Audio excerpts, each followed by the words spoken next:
পরীক্ষা নাকি? কিসের পরীক্ষা? হ্যাঁ হ্যাঁ, আকাইদ পরীক্ষা, ইমান ও আকাইদ। আচ্ছা আচ্ছা, খুব সুন্দর। ঠিক আছে। আজকে সকাল থেকেই প্রচণ্ড বৃষ্টি, সকাল মানে ভোর 5টা থেকে, মোটামুটি ফজরের আগের থেকেই দেখতেছি যে এরকম বৃষ্টি হচ্ছে। এবং আজকে অফিসেও লেট হয়ে গেছে বৃষ্টির কারণে। যদিও এই যে এখন যা বৃষ্টির গতি, তাতে করে তার থেকেও অনেক বেশি গতি ছিল একটু আগে, এখন একটু কমছে। বাবা, বাস ট্রাকের পাশ দিয়ে যাইতে ভয় লাগে এই বর্ষাকালে, কখন যে পানির ছিটা মাইরা দেয়।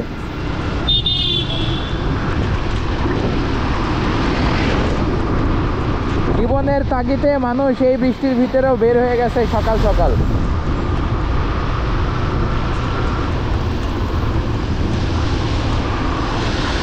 তবে তুখোর বৃষ্টির একটা অ্যাডভান্টেজ আছে, সেটা হচ্ছে যে বাইকগুলা ওয়াশ করা হয়ে যায় অটোমেটিক্যালি, যদি না রাস্তায় কাদা থাকে। সমস্যা হচ্ছে যে এই আশুলিয়া এক্সপ্রেস হাইওয়ের জন্য এই রাস্তাটার অবস্থা পুরো জঘন্য। যতদিন না এই ফ্লাইওভারটা পুরোপুরি কমপ্লিট হচ্ছে, ততদিন কোনো এই ধুলাবালি, এই রাস্তার কাদা থেকে পরিত্রাণের কোনো উপায় নাই। আর এই জায়গাটা এত রিস্কি, এখান দিয়েও গাড়ি নামে, এদিক দিয়েও গাড়ি আসে, আবার সব গাড়ি ডানে যায় বাঁয়ে যায়। আর তার ভিতরে তো টেসলা কোম্পানির ম্যানেজাররা এখানে সব সময় একটা জটলা পাকাই রাখে, এটাই সব থেকে বড় সমস্যা। এই যে এই যে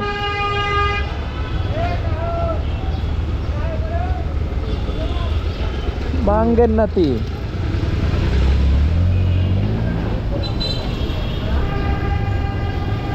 এই যে রাস্তার মাঝখানের থেকে ওরা যদি যাত্রী না তোলে, তাইলে ওদের পেটের ভাত হজম হয় না।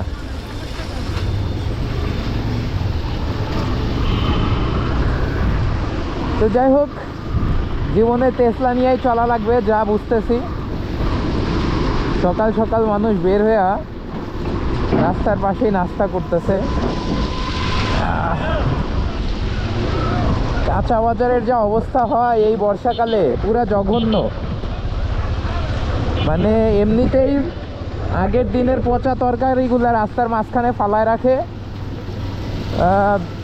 দেখা যাচ্ছে যেগুলা গতদিন বিক্রি হয় না এবং আর বিক্রি করার সম্ভাবনাও নাই, সেগুলা সব রাস্তার মাঝখানেই ফেলে রাখে। ওগুলা থেকে তো পচা একটা এমনিতেই দুর্গন্ধ বের হয়, তারপরে আবার এই বৃষ্টির কারণে ওইটার মানে ফ্লেভারটাই অন্য লেভেলে চলে যায়।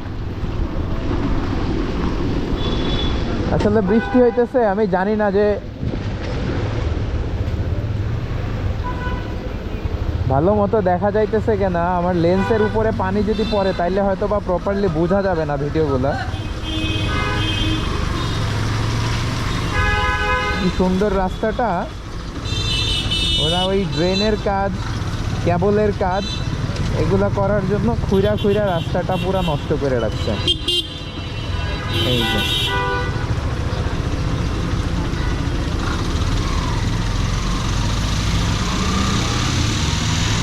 ইউনিভার্সিটির স্টুডেন্টদের খুব সম্ভবত আজকে প্রেজেন্টেশন ডে, সবাই দেখা যাচ্ছে খুব ফর্মালি মুভ করছে।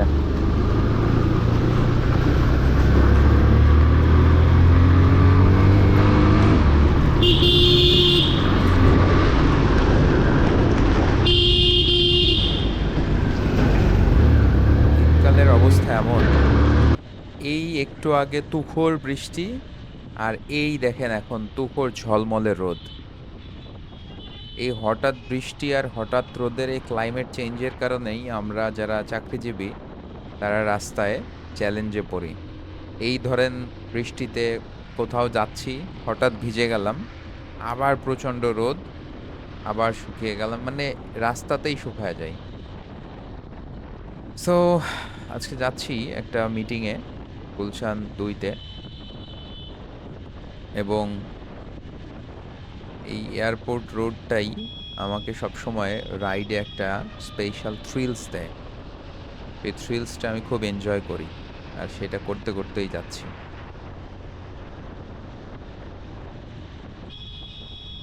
পাশের এলিভেটেড এক্সপ্রেস হাইওয়ে এগুলা সব চোখের সামনে দৈনিক রেভুলেশন হইতে দেখছি। কারণ লাস্ট ৬-৭ বছর যাবতই আমার অ্যাকোমোডেশন, আমার অফিস সবকিছু এই সেগমেন্টের এই দিকে, উত্তরা, নিকুঞ্জ, এই সাইডটাতে। যার কারণে এই রেগুলার যে রেভুলেশনটা হইছে এটা খুব পারফেক্টলি আমি আসলে অবজার্ভ করছি। এই মেরিডিয়ানের সামনের এই জায়গাটাতেই সব সময় সারা বছর এই লোকাল বাসগুলার একটা ক্লামজি পরিস্থিতি থাকেই। ঠিক একইভাবে পুরো ঢাকা সিটিতে কিছু স্পেসিফিক পয়েন্ট আছে যে পয়েন্টগুলা ওরা আসলে একেবারে নষ্ট করে দেয় জায়গাটা। যাই হোক, আমি আসলে সবসময় এই আমার রাইডটা এনজয় করি লাইক দিস, বিকজ অনেকে ফিল করে যে এটা আসলে রাফ চালানো আর সামথিং এলস, কিন্তু আমার কাছে মনে হয় যে রাশ চালানো আর রাফ চালানো দুইটার ভিতরে স্লাইটলি পার্থক্য আছে।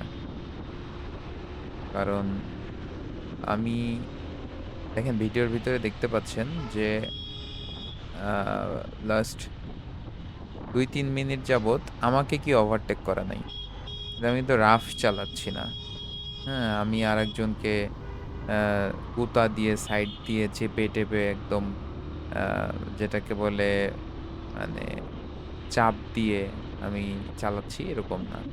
এই চাপ দিয়ে আরেকজনকে বিপদে ফেলে, বিপদগ্রস্ত অবস্থায় ফেলে যদি কোনো কেউ চালায় সেইটাকে বলে হচ্ছে রাফ চালানো। আর রাশ মিন্স আমি যেভাবে চালাচ্ছি আমার কাছে যেটা মনে হয়, আপনাদের কাছে কি মনে হয় এটা আপনাদের ব্যাপার। আর এই ওয়েদারে আর এই এনভায়রনমেন্টে এই রাস্তায় রাইড করতে আমি সব সময় একটা মানে চিল মুডে থাকি অলওয়েজ। আর এই রাস্তা দিয়ে আমি এত বছর এতবার যাতায়াত করছি যে এই রাস্তার প্রত্যেকটা মোড়ে মোড়ে কোথায় জ্যাম থাকতে পারে, কোথায় লোকাল বাস দুষ্টামি করতে পারে, কোথায় একটা গর্ত থাকতে পারে, সেগুলা সব আমার নখদর্পণে। এটা শুধু আমার না, যারা রেগুলার এই রাস্তায় বাইক চালায় তাদের সবারই নখদর্পণে অবশ্য। So, আমি এখন যাচ্ছি যেহেতু আম, গুলশানে, উত্তরার দিক থেকে গুলশানে যাইতে গেলে সব থেকে ইজিয়েস্ট ওয়ে কোনটা হবে, আপনারা যদি পুরো ভিডিওটা দেখতে থাকেন তাহলে আপনারা একটা বেস্ট রুট প্ল্যান পাবেন। আর যারা রেগুলার মুভ করে তাদের জন্য তো ইজি, কোনো চ্যালেঞ্জ নাই, কিন্তু ইজি চ্যালেঞ্জ হবে যদি কেউ নতুন মুভ করেন। সেই ক্ষেত্রে তাদের জন্য এই রুট প্ল্যানটা খুব ইজি হবে, কাজ বনানী থেকে বনানী কবরস্থানের সামনে দিয়ে রাস্তা যেহেতু বন্ধ করে দিয়েছে, তো এখন কোন দিক দিয়ে গেলে গুলশান 1 বা হাতিরঝিলে আপনারা সবথেকে ফাস্ট মুভ করতে পারবেন সেই রুটটাই আপনারা পুরো ভিডিওটা দেখতে থাকলে জানতে পারবেন। তো পুরো ভিডিওটা দেখার অনুরোধ থাকলো।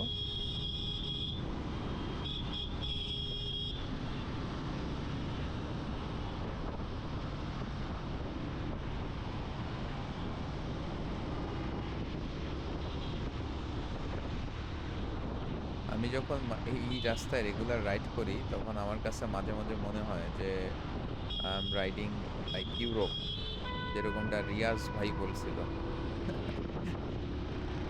চিটাগংয়ের রাস্তায় চালানোর সময় ওনার কাছে মনে হয়েছে ইউরোপের রাস্তায় চালাচ্ছে। আমার কাছে এটা মনে হয় আমাদের এই এয়ারপোর্ট রোডটাকে মনে হয় ইউরোপ। মাঙ্গেরনাথীরা রাস্তার মাঝখান থেকে যাত্রী তুলতে তুলতে জ্যাম বাঁধায় দিছে। এই ডিস্ট্রিক্ট বাসগুলোও আসলে রাস্তায় এত ডিস্টার্ব করে, একদম হাইওয়ের মাঝখানে ঠক করে দাঁড়ায় পড়ে একটা যাত্রী নেওয়ার জন্য। পিছন দিয়ে ভরে নাও মাদারচোদ। এদেরকে আসলে স্ল্যাং দিলেও কোনো কাজ হয় না।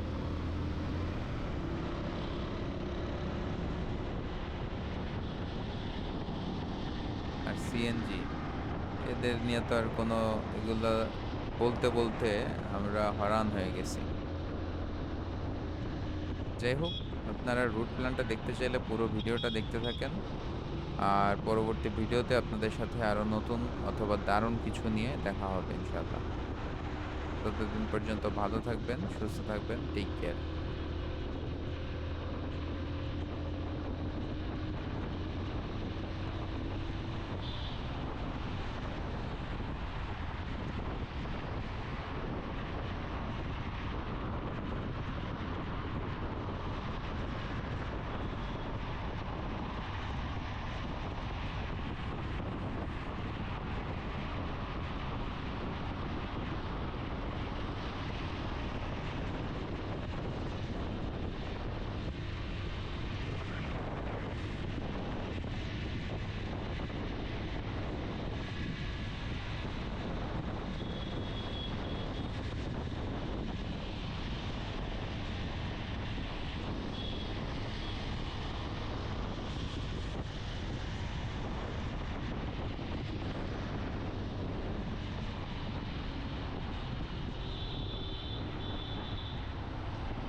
আঙ্গের নাতি রাস্তার মাঝখান দিয়ে চালাইতেছে।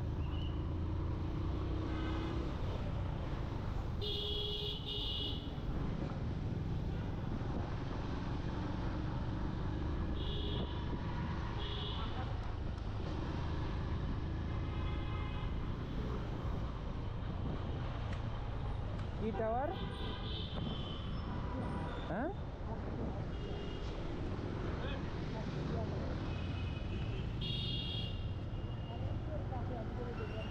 হ্যাঁ, হ্যাঁ।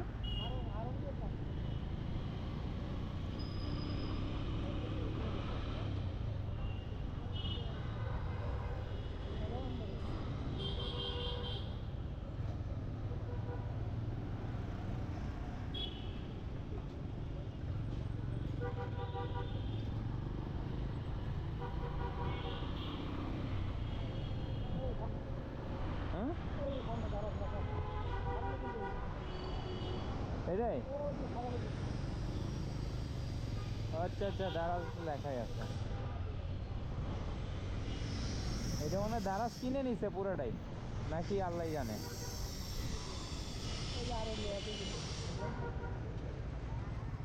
জানতেলে হেলমেট আপনার কাছে রাখেন, হ্যাঁ। কাজ সারেন, আমি যত দ্রুত সম্ভব আসতেছি, হ্যাঁ। আর ওই জ্যাকেট একটা আপনার কাছে আছে, ওটা থাক, সমস্যা নেই, হ্যাঁ। আমার যেটা জ্যাকেট, এটা দিন। আপনার আগে কাজ শেষ হলো, আমি এখানে থাকবো। হ্যাঁ হ্যাঁ হ্যাঁ হ্যাঁ হ্যাঁ, আমি চলে আসবো এখনই।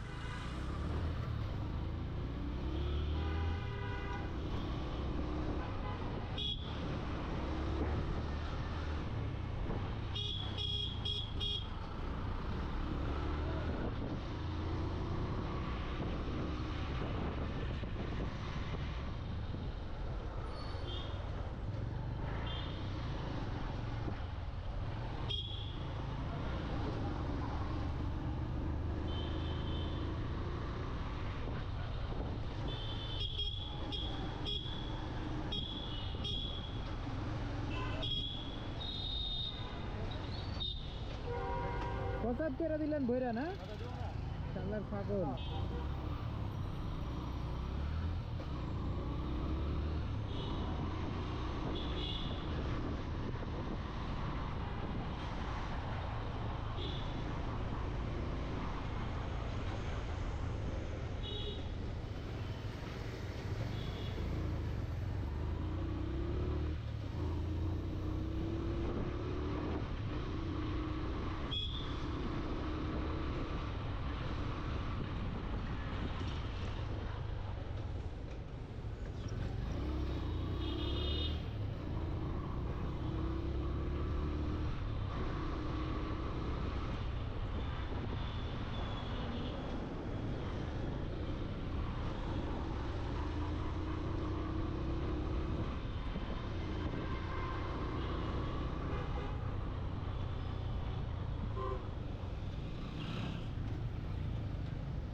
শালার মঙ্গল নাতি আইতে পারতেছে না।